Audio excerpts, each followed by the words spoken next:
it's Dr. Cassie Smith, and welcome to Back to the Basics, a simple approach to health in the modern world.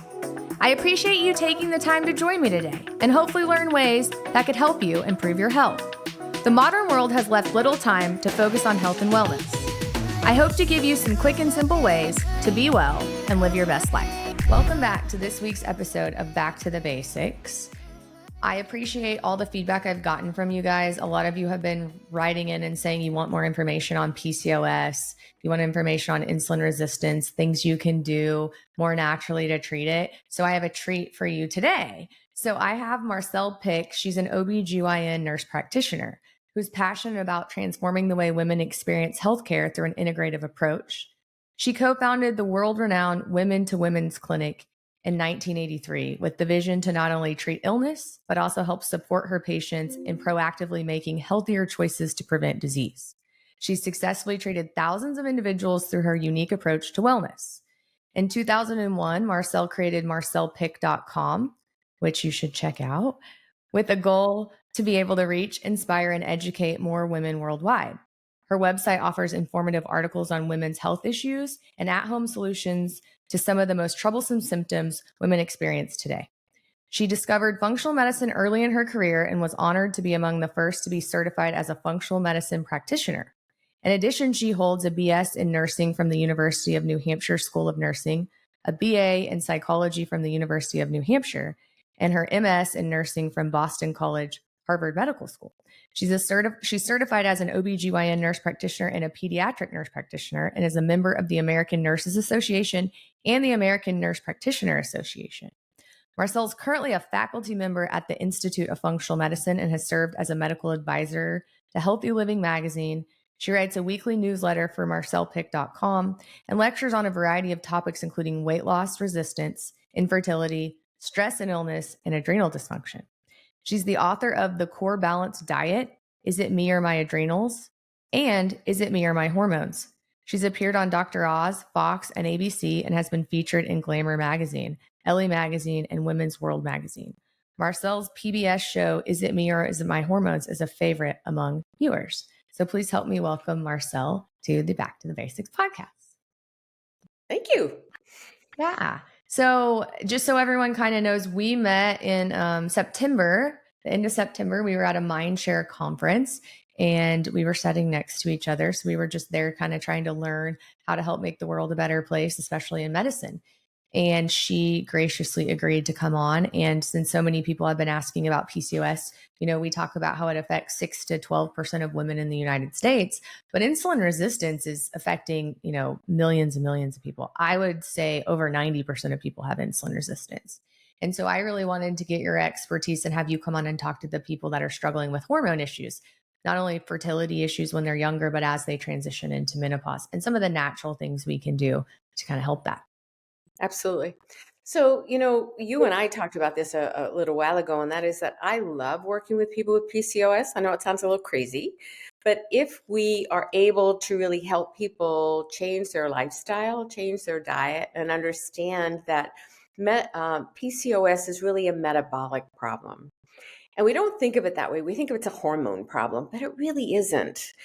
And when and unfortunately for some, because they're like, they love their carbs, if we can cut back on carbohydrates and really have more protein in their diet, that in and of itself for some people can actually regulate their cycles. So they're like, oh my God, I didn't need the birth control pill. I'm just making some changes. And there's some supplements we can talk about a little bit later that can be incredibly effective at helping stabilize that blood sugar. And when we stabilize the blood sugar, there's a consequence that occurs, which is that the normalization happens then for the pieces that really are associated with PCOS.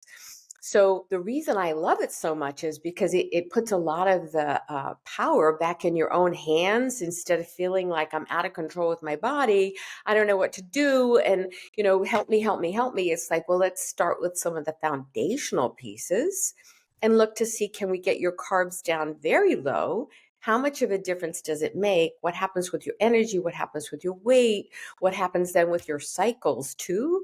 Because that in and of itself can make an enormous difference. So people are so excited because it's like, oh my God, I feel normal again. Because a lot of times when they have PCOS, they feel so out of control and they don't feel well at all. Yeah, it's so true. Like, carbs are good to a certain degree, and especially if you're trying to build muscle and lift weights, but it's when you eat the carbs, what kind of carbs you eat, and how much protein you eat with them, right? And so it's all a balance. And I think that's what's really hard with people with PCOS. Like I have a lot of people reach out to me, or even, my providers that come to me and say, well, isn't there just like a protocol that we can use for PCOS people? It's like, no, there's not really a protocol. All medicine is individualized. Everyone is different. And so I like your point of like, you have to figure out what works for your body. But in general, when we're talking in general, if you're struggling with PCOS, getting rid of some of those carbohydrates and increasing protein is what we want to look for. Absolutely. And what I initially will start with, I will have them do very low carbs to begin with.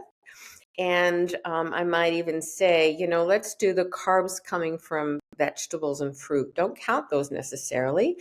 And if you're going to do carbs at all, do it in the morning as opposed to later in the day or at night. And if I put them on a protocol, I actually have a couple of books that, is it me or my adrenals that they follow that protocol. Even following the diet plan in there is extremely effective at getting things normalized. There's also a couple of supplements besides metformin that many people use. There's something called myo-inositol that if we look at any of the clinical studies has been as effective as metformin with minimal side effects, because sometimes for some people metformin has some side effects.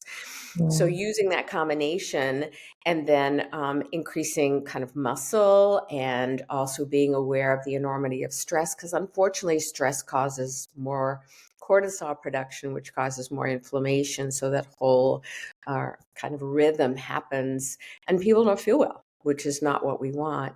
So the goal for us is to teach people for themselves, what's their threshold of carbohydrates and how can they maintain that along with the exercise. As they start to feel better, they're more apt to want to go out and have exercise and do things to make them happy. But I love PCOS. Now, the bad news is so many people don't recognize it. So it takes years for people to actually get diagnosed. And that is a heartbreak to me because it's very simple to kind of look at the pieces that might be associated with that and then get people right very quickly on board with what can make an enormous difference for them, especially if they're younger. So what are some, like, if somebody's listening, what are, some symptoms that they could have, or some like ways that they could know, hey, maybe I do have PCOS? Because I hear this all the time too. Like I see Mhm. people who come to me and they're like, well, I think I have PCOS. I've thought I've had PCOS for, 10 years. And it's Mhm. like, no, you definitely have PCOS. So Right. Well, tell there's people what they're looking for. sure. So one of the first things I think about when I see people that have very irregular cycles and, 2 or 3 cycles a year, or they've got a lot of, and it's not always true for everyone. That's what makes it so hard for both of us because it doesn't always fit true for everyone. But if they've got an enormous amount of difficulty losing weight, they are trying to get pregnant and they can't get pregnant, and they haven't kind of begun that journey yet, and they've had irregular cycles off and on their entire kind of life. If they have cycles and they come every couple of months and they have very heavy bleeding that sometimes doesn't stop, that's another thing I'm going to be suspicious of. Any unusual significant hair growth, and it's not a familial thing, so that they have a lot of hirsute to it. We call it around their face or even on their abdomen and on their arms. Those are something that are going to pique my interest to say, is this something that is not familial in terms of family history? And PMS is not necessarily associated with it, but it can be because the hormone dysregulation is there. If I see somebody that has, and they've tried a lot of different things, and they have very heavy periods that they can't kind of get under control, my intuition's kind of checking in and saying, is this something that we need to look at? And for the longest time, they would just do an ultrasound to find out if that had multiple cysts on the ovaries. That's not enough for us to diagnose PCOS, as you well know. And so it's putting all the pieces together, listening really intently to some of the things that are going on for them.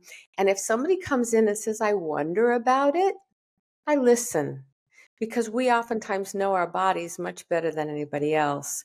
So I'm always perked up when I'm hearing a patient's story, and I'll get it from, when they started their cycles. How old were they when they started? Sometimes they're also older when they start their menstrual cycle. And then I'm going to be certainly looking at lab works and things like that to put the puzzle together. But a very simple intervention that I might do immediately is let's cut back on carbs just until we get this all figured out. Let's see what happens when we are able to do that. And I had so many grateful people in my practice that were like, nobody's listened to me. I can't believe the difference just my diet made. And I'm having, normal cycles for the first time in my life. It's like, what a tragedy that we're not doing this sooner.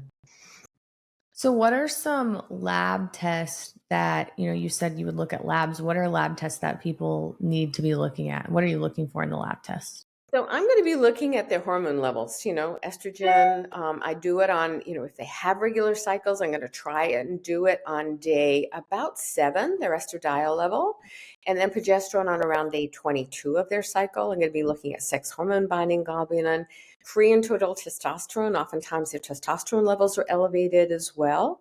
And I'm going to also be looking at perhaps I'll do an ultrasound to see if I see multiple cysts on the ultrasound as well. And then putting the whole puzzle together gives me significant information about what I'm suspicious of. And for many of these women, you'll see that the estrogen levels are up and progesterone's down, or even testosterone levels are very elevated, and you're just surprised by the numbers that you see. So when you tell people to cut down on their carbs, how many carbs are we talking? Are you saying like go keto? You said that the vegetables don't count. Do fruit count? Yeah, hear you. So I generally will start them with about 20 grams per meal. And if they can kind of do that, but that's really coming not from grains or sweet potatoes or all of the better carbs. I'm going to cut them back to just vegetables and fruit initially when I'm starting to work with them, because that transition makes an enormous difference for them health-wise.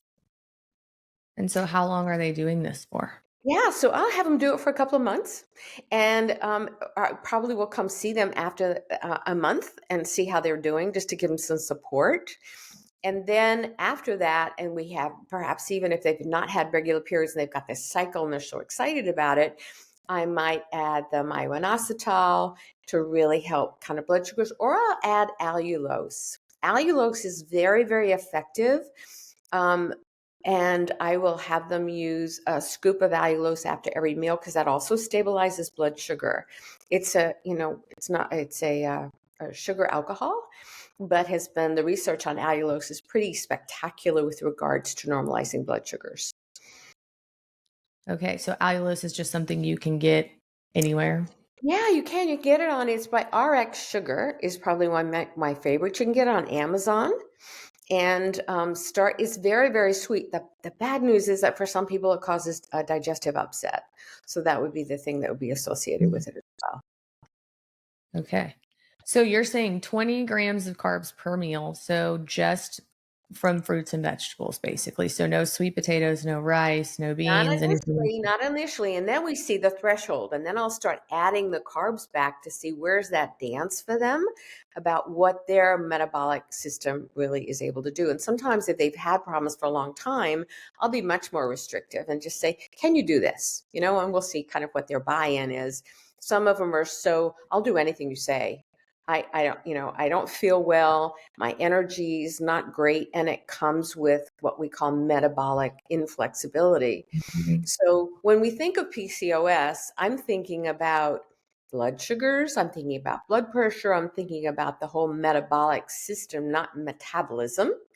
And we are at risk of having health problems later in life if we don't correct this issue. That's different than somebody that has PMS, that might have high levels of estrogen in comparison to the progesterone. And I might put them on progesterone that really helps that balance. And it also helps regulate their cycles. So PCOS, from my perspective, is more of a health condition in addition to a hormonal issue. And as we stabilize the blood sugar, as we stabilize their metabolic inflexibility, they feel a lot better. They have energy.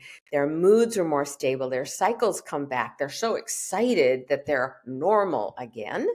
And they're able to go on with their lives. They don't necessarily have to go on the birth control pill to be able to get this normalized, which is so exciting for them because they feel like I've got control. And also it certainly increases pregnancy rates as well. Do you like what you've heard so far? If so, Modern Endocrine is now able to provide telehealth services in 8 states, including Arizona, Nevada, Oklahoma, Texas, Ohio, Illinois, Michigan, and Georgia. If you would like to become a patient, visit our website at www.modern-endocrine.com/contact. You can also email us at hello@modern-endocrine.com or call our office at 405-286-1571 to schedule an appointment. Please note, we no longer accept insurance for new patients. However, we do have customizable membership programs available. Your first visit will include a detailed intake, and lab orders will be provided to further assist us in developing your 10 stages to ultimate health plan. We do offer discounted lab rates with a nationwide lab service. And now back to the show. Yeah. So another question I have about this. So you're cutting their carbs like 20 grams per meal. You allow them to have fruits. You allow them to have vegetables. So like salads, things like that. So they're really focusing on protein mostly. What about fat? Like, are you restricting their fat? Are you saying not at all? have it? Yeah, great question. So no, not at all. But at the same time, we're not talking about fried foods. We're not talking about those. We're using not using seed oils, but we're using good quality oils like avocado oil if you're going to be, stir frying products, or even olive oil can be really helpful. Avocados are really important as well, and nuts and seeds. No question about that. But I'm talking about more of the balance with the protein. Every single meal they have protein. And if they have enormous amount of stress, I might even say, look, you might need a protein in between meals to keep those cortisol levels a little bit more stable. So just protein between meal?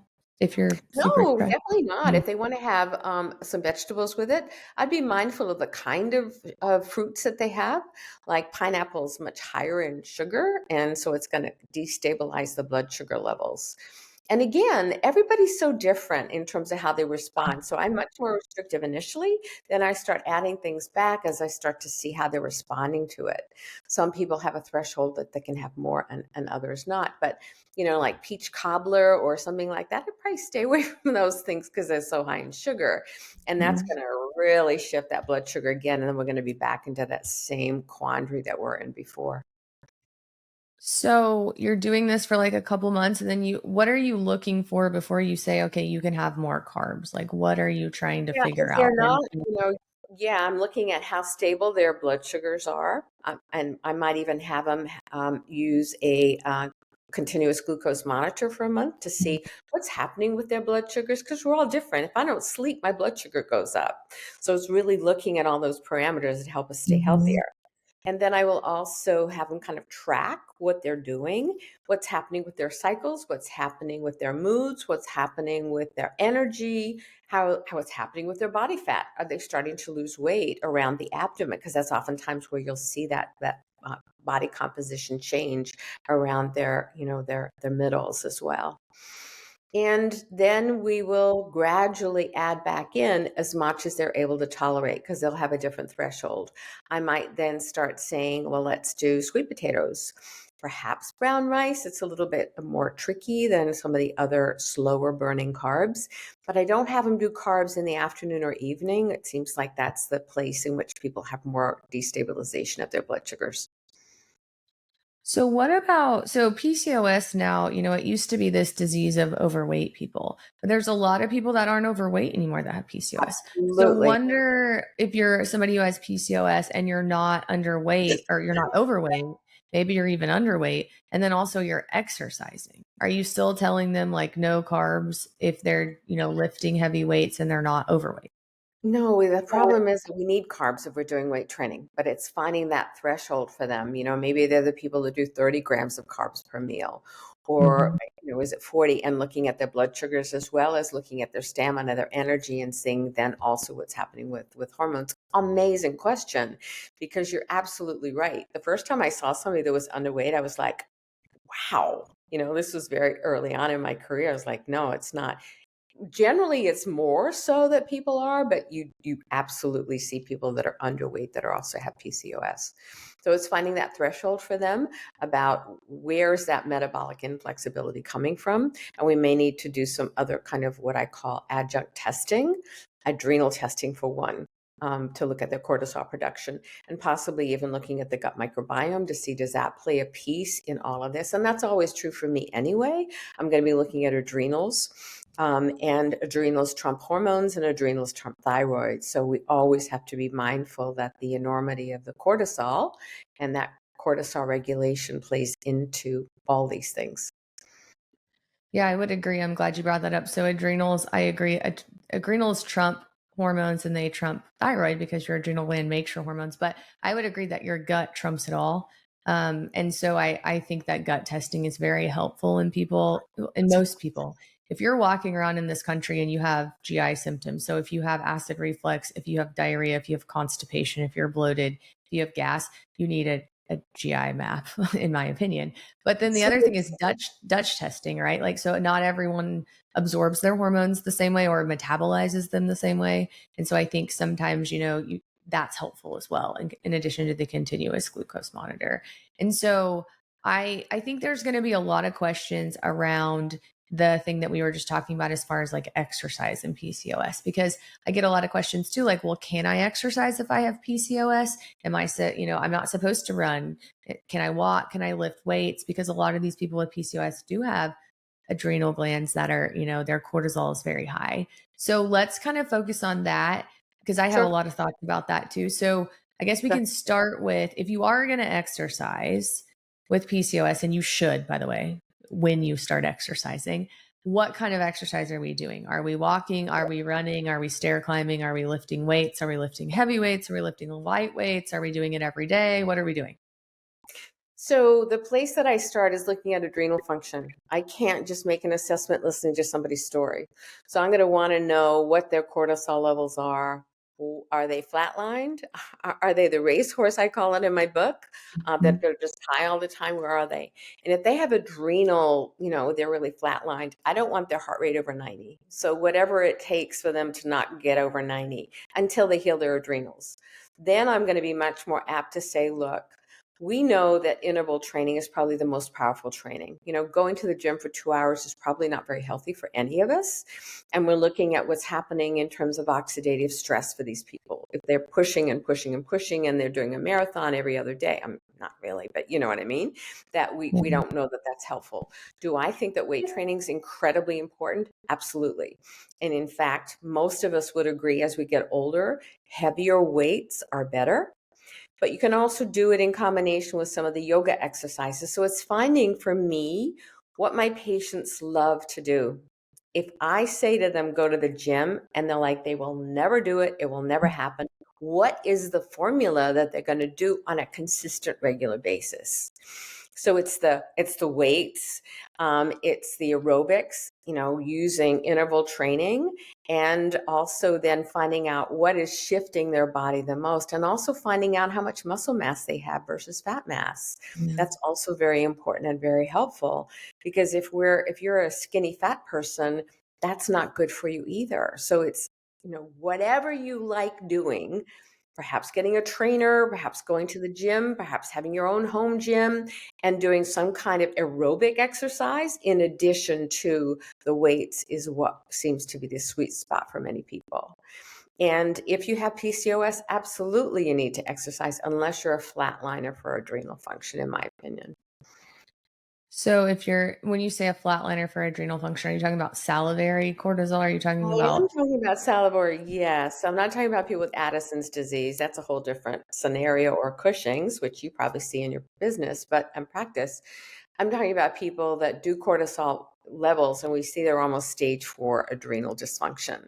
So that their adrenals have really probably been taxed for years and they haven't done what they needed to do this to support it. And I'm not just talking about supplements because that is a piece to the puzzle, but it's finding out where that stressor is coming from. Do they have, Lyme disease? Do they have Epstein-Barr disease? Do they have something else? Or is it chronic stress that's gotten them to where they need to kind of do something about it?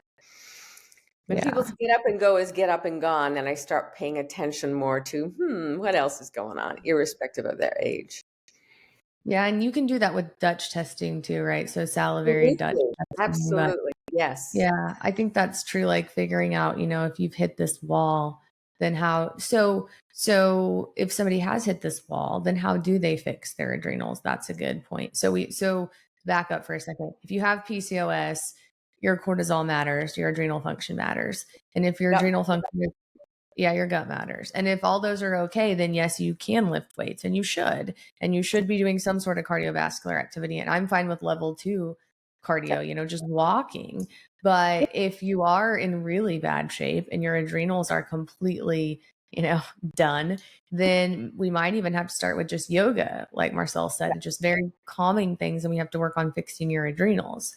So if you are somebody with PCOS who can exercise though, and maybe you're not super overweight and you are doing some heavy weight training, is that okay with PCOS if your adrenal gland is good? Absolutely. Absolutely.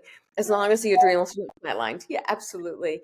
It's also paying attention to how you feel. If you start to Mhm. exercise and you do heavy weights and you feel like you have to sit down or pass out afterwards, probably the wrong thing for you at that time. So it's Yeah. learning to listen to your body. And unfortunately, so many women are so, I got to do this. It's going to happen. And it's really more about how do we teach you how to listen to your body? What works for you might not work for me. So it's tuning into knowing what you need to do, which is some form of weight training, aerobic exercise, interval perhaps, and the quality of the food that you're eating, because that makes a difference as well. And then finding out for yourself what that balance is. How often do you do it? I like to see people do, aerobic exercise, 5 times a week, and weight training certainly 3 times a week, and, resting the muscles in between times, but finding out what's going to work for you. Yeah, and if you are somebody who's doing a lot of weight training, especially on the days you do weight training, if you're not, morbidly obese, that would be the time to do your carbs, like maybe before and then right after you exercise and making sure you're doing that. Because you also don't want to go in and, destroy the muscle that you're trying to make either. So I think that's important. A lot of women, reach out to me and say, well, I do fasted exercise because I'm supposed to do fasted cardio, right? Well, it kind of depends on what you're trying to do. If you're trying to lose 100 pounds, yes. But if you're trying to make muscle and tone up, not necessarily, right? Because we know if you do exercise in a fasted state, you'll start wearing down your muscle or you'll start breaking down your muscle. So it just kind of depends too. And I think that's important for people to understand. And if you are somebody with PCOS who loves your carbs, then give yourself some of those carbs, but do it right before you exercise and right after because your muscle will take that in and your body will be able to process those carbs, right? So then you're not like Important. necessarily starving or not allowing yourself to have the carbs. It's just you do it. The timing is important. Right, right. And also it doesn't have to be a huge amount of carbohydrates, but it can be, Yeah. something that will sustain you and then you can eat a little bit later as well. So important. And I think unfortunately carbs have gotten a really bad rap for a while. It was keto and you don't touch them. And, what I see, because I do genetic testing on my patients, is there's a lot of people that they're not all paleo, there's a lot of Mediterraneans and low fatters out there and balanced out there. So, no carbs is probably really, really problematic. Plus, we need it for our brain. We need carbohydrates for our brain as well. Yeah. And that was one of my questions too. If you have this PCOS person or somebody with insulin resistance and you start cutting their carbs back to 20 grams per meal, are they going to have side effects? Are they going to have headaches? Are they going to have, withdrawal cravings? Are they going to feel bad? What do they do when that happens? Great question. So if they have cravings, then I might add back in some carbohydrates for them. And what's interesting is that sometimes the cravings are for foods that they often have a reaction to. For Mm-hmm. example, I can't wait. I got to have some chips, or I got to have some bread, gluten. Mm-hmm. And as 3 days in, they feel so much better. We don't kind of talk about that for a lot of people, but a lot of times the foods that we crave are really foods that really don't do well by us.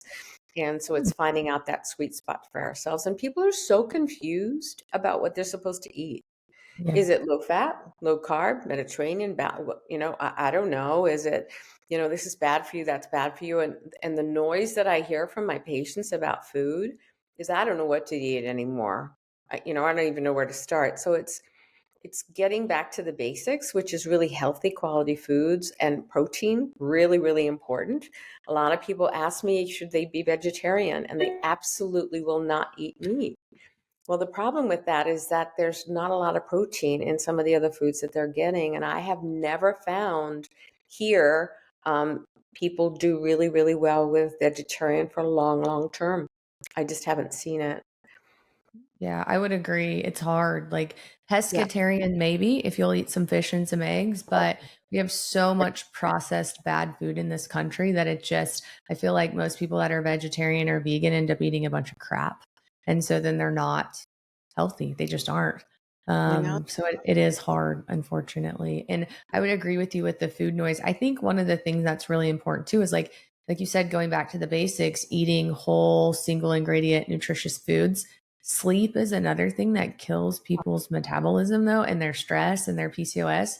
Sleep, exercise, and food. And then just listening to yourself, like to your point, we're so like, go, go, go, go, go. We've got kids. We've got to take care of everyone. We never actually listen to ourselves.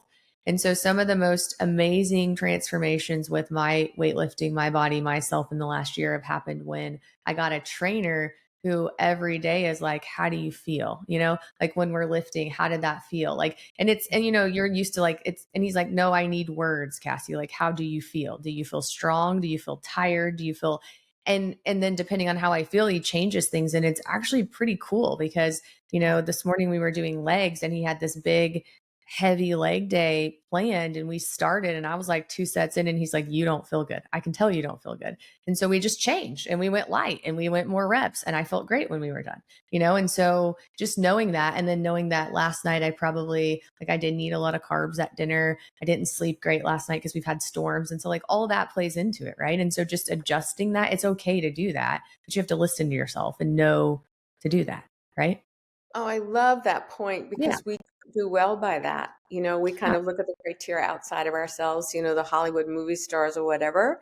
And instead of really going inside and saying, what works for me? What does my body need today? Yeah. And oftentimes as women, we're so busy, we've got practice, we've got patients, we've got kids, we've got parents, we've got jobs, we're CEOs of Mhm. companies. And it's like, whoa. But bottom line is if you don't take care of yourself, you're not going to be there to help with anything else. Yeah, and I do think like listening to yourself sometimes is hard as a woman, but it's pretty powerful when you do it. You think like, well, I'm at the gym like me today. Like, we started off doing what's it called, where you're setting in your quadlet, like, doing quad raises or whatever, where you kick the bar out. And I'm used to doing like 100, 120 pounds. We'll do like 12 of them. I was like 4 in and I was like, it is not happening today. And he could just tell, like he's a good trainer. He's like, what's wrong? Like, I don't know. It just feels heavy. And he's like, okay, well then we'll just do 60 and we'll do 20 of them. And so we did 60 and we did 20 of them. And then at the end I held and like we did some isometric stuff. And so it was still really hard. But I didn't feel like I was dying when I was done. And so I think that's a lot of times women just have to listen to themselves and it's hard sometimes, but if you don't and you keep pushing yourself, then you're not doing yourself any favors for sure. It's interesting because it's really the opposite of no pain, no gain. It's Right. really the opposite of that. So it's really kind of interesting in that regard. Yeah. So And if you are working with somebody, you're working with a trainer, even yourself, and you go to the gym and you have something planned, I would just say be flexible with yourself because you never know. Like Saturday night here, so it's Monday today. Saturday night here, we were in the tornado shelter at 2 a.m. So I put it on social media. My sleep score was terrible on Saturday because I got woken up at 3 a.m. right when my growth hormones being made. I'm awake for an hour. And then last night, same things. We had storms. And so my sleep score is normally 89 to 94. Like my sleep is very important. Saturday, I got like a 70, and last night I got like a 72. So this morning at the gym, my legs were just like, I'm not doing it, like, I'm sorry. exactly. So, but you just kind of, but I still was tired when we were done. We just did something different, Mhm, So, mhm. and actually, while we were working out at the gym this morning, the tornado sirens went off again. And so we actually got to end a little early. So that was good. I was like, great. I love that. That's great. That's great. So I do think it's important to listen to your body. And to your point, there's so much noise with all sorts of stuff, with food, with, what you should be doing, how you should be exercising. What you need to find is somebody that will work with you, a provider, a trainer. Like you need people in your court, and individualizing things for you in particular. And so I think that's the huge problem with healthcare right now, right? It is that we don't do anything individualized. Or if we do, insurance doesn't like that or doesn't pay for it or doesn't. I mean, good healthcare is looking at the whole person, everything that's going on, including their gut, their sleep, their diet, their hormones, and then figuring out how do you fix it for this person. As it's not just this big like box that we stick people in. And I think that's why a lot of, PCOS and hormones and thyroid and like it all sometimes gets this really bad rap and really bad, like people are like, well, I'm not going to doctors. And I don't blame you if you're going to a doctor that just does everything for the same people over and over and over. You really got to find somebody who will help you figure out how to fix your body individually, especially with something like PCOS. There's a lot of things going on, but then you also have to listen to yourself too, right? You have to be able to listen to your body. And some people are so, what's crazy is like some people are so just in the thick of it and like just, boom, boom, boom, boom, boom, that they've never really sat down and actually like stretched or listened to their body. And that's wild to me, like when I have this routine where whenever I get in my head and things are like crazy, I will lay on a mat and I will literally feel like my finger, like every single finger, like work up my arm. How is my shoulder feeling? How's my back feeling? How's my pinky finger feeling? And you would be surprised at what you actually realize, like, oh, my right shoulder is really bothering me. Oh, my left. Like people just don't do that because we're just go, go, go, go, go. No, absolutely. It's exactly what happens. And, for so many people, they haven't been taught how to pay attention. And women have been really pushed to, do all the things that you were talking about. And they don't even know how to slow down. And it's so sad because now our medical system is really, it's kind of a little crazy actually. So the more you can learn about yourself, the more you start to understand what your needs are, the better you're going to be long term. And it's going to help with your health and longevity long term. I mean, that's the whole goal for us here is to keep you as healthy as we can. Yeah. And I think, with PCOS, with adrenal issues, with hormone issues, any of this in general, when you do something and you try it, the other thing I would say is like you said, you probably need to try it for at least a month. Like you can't try something for 5 or 6 days and then be like, oh, that's not working and do something else. And I think that's what a lot of people do too. And I think that's why there's a lot of confusion and noise. You do something for 5 days, you don't get the result you think that you want. You do something Right. else for 5 days. Like Americans, and I mean this with the most love, we are the most impatient humans in the world. Like we are just like, oh, I gained 30 pounds in a year. I want to lose it in a month. Like it doesn't happen like Well, that, that's where sister. the GLPs come in, isn't it? It's like, oh my goodness, like it doesn't Well, happen. yeah, it doesn't happen like that. Like you've got to be patient, you've got to be realistic, and you've got to stick to the plan. You just do. Like there's a plan, you stick to it. And so it's just wild how people will do something for a week and then come to me or 2 weeks like, well, that's not working. What's the next plan? Well, the plan is to stick to the damn plan. Like there's a plan. We're going to do it for a month or Yeah, two. the more you think about it, the more it makes cortisol go up, the more it makes less likely that you're going to have those changes that you wanted to begin with. So it's like a catch-22 for sure. Yeah. Yeah, And I'm for the same sure. way, right? Like I've been with this trainer I'm with now for 2 months and I told him last week, I'm like, man, Deontay, like you told me my quads were going to be, like better shape and didn't. He's like, sister, we're sticking to the plan. Like they're coming along. I can see it, like I'm Right. the same way sometimes, like he has to put me in my Oh place, yeah, but no, you it's tell just them, yeah. It's an American thing, but like you stick to the plan and you listen to your body and then you find somebody that, will help you do these things. That's, I mean, my Hands down. opinion. Couldn't agree with you more. Absolutely. So we kind of talked about exercise, we talked about food. Tell me about supplements besides the two that you recommended. Is there anything else you recommend? Oh, We talked about of course. allulose. Yeah, allulose, myo-inositol. Using also vitamin D, as you Mhm. know, and I know it's incredibly important, making sure you're on a really good multivitamin and also fish oil. Those are kind of my essentials for people, and also oftentimes a probiotic because our gut microbiome is established by age 2. And if we had lots of antibiotics in between times, it really upsets the flora. And if you're a C-section baby, it does as well. So those are the basics, and then I kind of work around other things. If they do an adrenal test and the adrenals are really in bad shape, then I'm going to be someone that's going to be looking at that, treating that, and also the gut microbiome, as you said, crucially important for everybody to really look at that piece.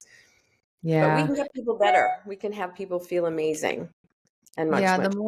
the more I do gut health, the more sad I am for this country. Like I do all these stool studies and I batch read them, and so I'll read some more today, but I read like 20 of them yesterday, and it's just like, oh my God, like nobody has acromantia, nobody has the calibacterium, nobody's eating fiber. Everyone, a lot of people have H. pylori, their digestive enzymes are bad, their staph and strep are overgrown because we're eating a bunch of sugar. They've got, Klebsiella and Pseudomonas. So they've got all this histamine production and Morganella. Then they wonder why they have rashes and they don't feel good. So much candida too. Like these people that eat all the sugar. Oh my God. Yeah. If you eat a ton of sugar and you crave a ton of sugar, you probably have yeast in your gut. And Oh when yeah, you fix absolutely. it, Ah, it's unbelievable. life changing, right? Like I went to dinner with my good friend last night and we've been treating her gut for 2 months. She's been doing it. I haven't been doing it. She's been treating her gut, obviously. Like I told her what to do, but she's putting in the work. And she said, that H. pylori diet is no joke. For the first 30 days, like I was so mad and my stomach hurt so bad and things were dying. But she's like, I feel so good now. Like she's almost 2 months done. I've never felt so good in my life. And like she's thinking about reintroducing food. And like it's just crazy and that's what she said to me. Like, I thought you were nuts when you told me that changing my diet would change all these symptoms. But she's like, I feel so good. She was like, it's just shocking what Americans could feel like if they would actually do it, you know? God, I know it's so true. And I think we forget that food is the most powerful drug we have. I mean, Mhm. we're really concerned about the kind of gas we put in our car and all this stuff. And we don't ever think about the food we're putting in our mouths, all the Right. additives and all the preservatives. And I look at the shopping carts and I'm like, oh my God. And if we change that, it can change the trajectory of your life in a major way. For sure. And I get it. Like you're busy, you don't have time, blah, blah, blah, blah, blah, blah. But there's so many, like I did some filming yesterday with Johnny Haddock. He's a medical student that's hanging out with me. He does all these nutritious recipes for people and has this cookbook. And he was showing me, because I don't cook either. He was showing me like, Cassie, you can make these things in less than 10 minutes. We made all this stuff yesterday, high protein snacks, it was awesome. I have a fridge full of like high protein snacks right now. And so it's just, we have this generation of people that don't even know how to cook, right? I'm one of them. Like it's true. It's really sad. And so then we're just reliant on what you pick up at the grocery store or wherever. And I think that's a lot of the problem too, right? Because we get this all this negative talk and noise from advertising about like, these Oh, hyper palatable foods, and it's just easy. But there really is easy alternatives. It's just, knowing what to eat. yep, hands down. And I oftentimes will have people get a glass air fryer. Because you can cook a steak, you can cook, all kinds of things in there in 10 minutes. I Okay. can cook something with some spices on it, my chicken, in 12 minutes. So it Huh. takes no time at all, and they're glass, so they're not dangerous in terms of health concerns that you worry about the Teflon coming on. And they have recipe books for them. So you can cook so many things in that, and also, an all day, cooker that you can use too. You can just literally throw things. Yesterday, I made a soup and I threw all my vegetables that I had in my refrigerator because I was going to go shopping. And I put frozen chicken in there with some spices. Hmm. 10 minutes, maybe 5. Just had to Oh, cut up. wow. So there's a lot of different things that you can do that make an enormous difference that don't take long at all. Yeah. And just getting that sugar and the processed stuff out of your diet, it's shocking what it does. Yeah. And just tracking that data too, like how you're sleeping, if you're moving. Because I think the other thing people think, no matter what disease process you're dealing with, but especially when it's a metabolic process like PCOS and insulin resistance, is like people forget that we actually eat to live. We don't live to eat. So you actually eat so that you can live. It is how you actually fuel your body. And so many people just forget that. And like you said, we care about the kind of gas we put in our car. We care about the products we put on our skin. A lot of us care a lot about what our kids are exposed to and not exposed to. Yet here we are just shoveling garbage in our mouth. And it's like, that's your fuel source. Like, you literally are what you eat, and what you eat eats. Right. So like literally. Exactly. And the other part is, please don't misunderstand how much money they put into finding out what foods and what additives they need to put in those foods to make sure we don't eat just one. Eating one Oreo, unlikely. Eating one potato chip, unlikely. Eating one nacho, unlikely. And they spent millions of dollars to find out what emulsifiers they can add to food to really enhance that desire to have more. So just getting away from those things will make an enormous difference for your health as well. Yeah. Single ingredient. That's what I tell my patients, single ingredient whole foods. You can Right. mix them together and make a soup. You can mix them together and make an omelet. You can mix them together and make a salad. But you need to know every food that's going into your mouth, like every ingredient. What is it? And Absolutely. if so, you'd be a lot better off. Oh my God, yeah. And look better, and it actually affects your skin in a really healthy way as well. So all that makes an enormous difference. Yeah. Yeah. So with PCOS, do you feel is hydration important? Is salt important? That's another question I get a lot. Absolutely. Yeah. Because, well, especially if you have adrenal dysfunction, you're going to need salt.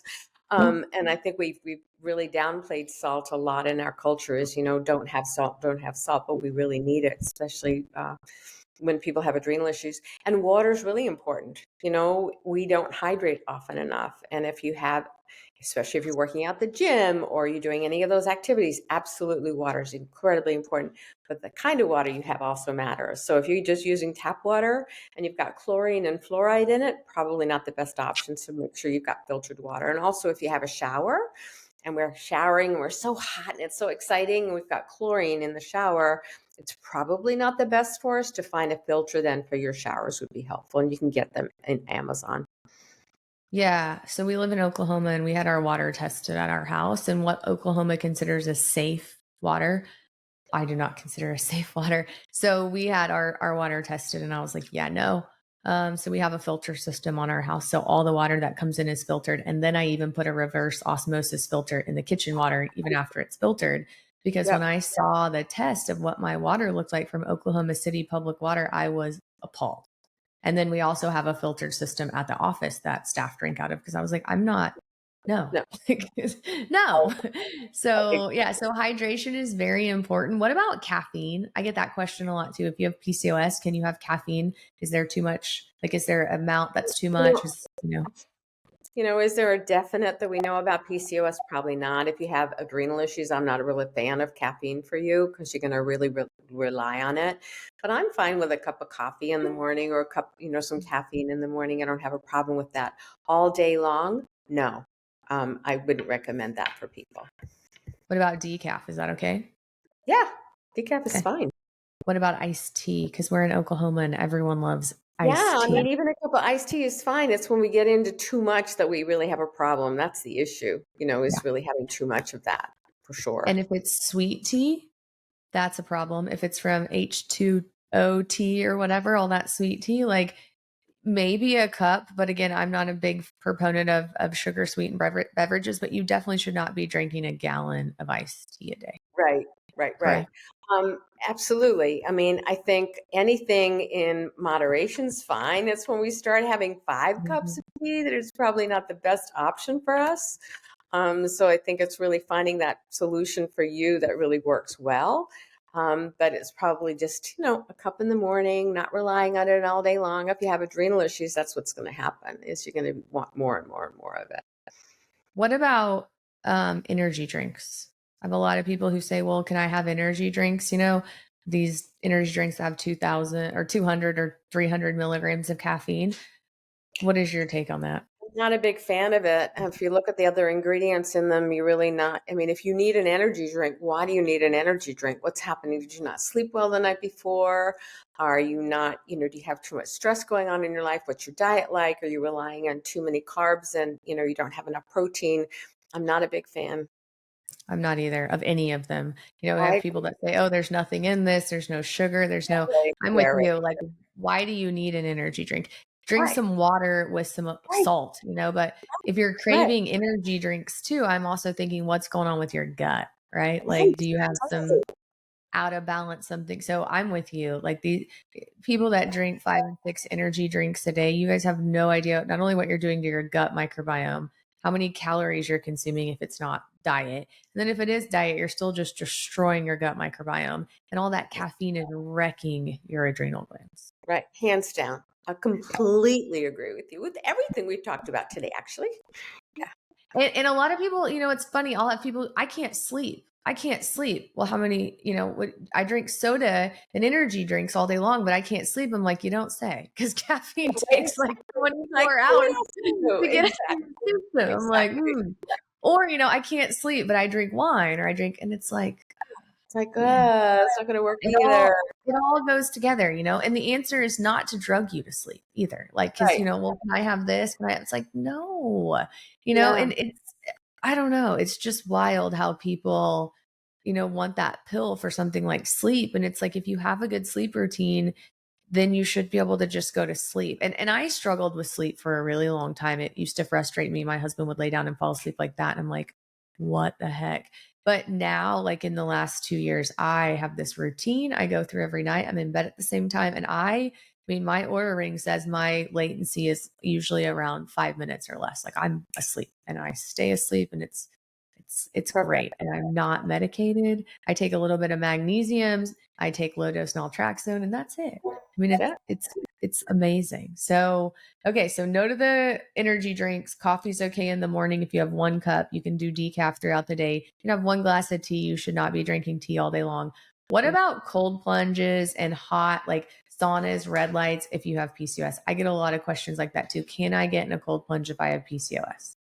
Absolutely. There's no reason not to. And also, saunas are incredibly helpful and red light therapy. Any of those things to really help kind of the overall kind of composition of the body is going to be Mhm. really, really important. So yeah, I'm a big fan of that. Unless you have adrenal issues, the sauna may not be the best for you. And also cold plunges may not be a best because your body's already under so much stress. It's just trying to compensate for things. So Yeah, so I yeah. think you have to know what your adrenal gland's doing. But even if you have severe adrenal issues, I mean, a cold plunge for, 30 seconds, 60 seconds might be Yeah. okay. It's just not something you want to do every day because we want to try to kind of heal that. And Yeah. cold plunge and saunas are great. So that's what I tell people all the time too. I Hands completely down. agree. Hands down. Yeah. Yeah. Okay. Awesome. So I guess like 3 takeaway points about PCOS that you want people to understand. One of them that I want people to understand is not just a hormone issue. Hormones do play a part, but like we talked about, a lot of it is insulin and just that it's a metabolic issue. And fixing the metabolic part of it is what fixes the hormone part of it. So I think that's something that people really need to understand is like, I think a lot of people are completely lost with PCOS. They're like, well, I don't have normal menstrual cycles. So therefore I have PCOS. And it's like, yeah, but that's way down the line, right? It's because you have such Exactly. it- Exactly. like, yeah, yes, but you missed the whole forest, sister. Like that came, that came after years of Yeah. metabolic issues, Yeah. right? And I think it's hard too because people don't want to think, well, I did this to myself, but you kind of did. Mhm. Is part of it genetic? Yes. But, and maybe you didn't do it all to yourself, but society helped you, right? But it is lack of sleep, lack of being nice to yourself, lack of listening to yourself, and dietary issues. There's a genetic component, but so I really want people to understand that, like, is this a hormone issue? Yes, but it was a metabolic issue for years before it became a hormone issue. Yeah. I agree completely.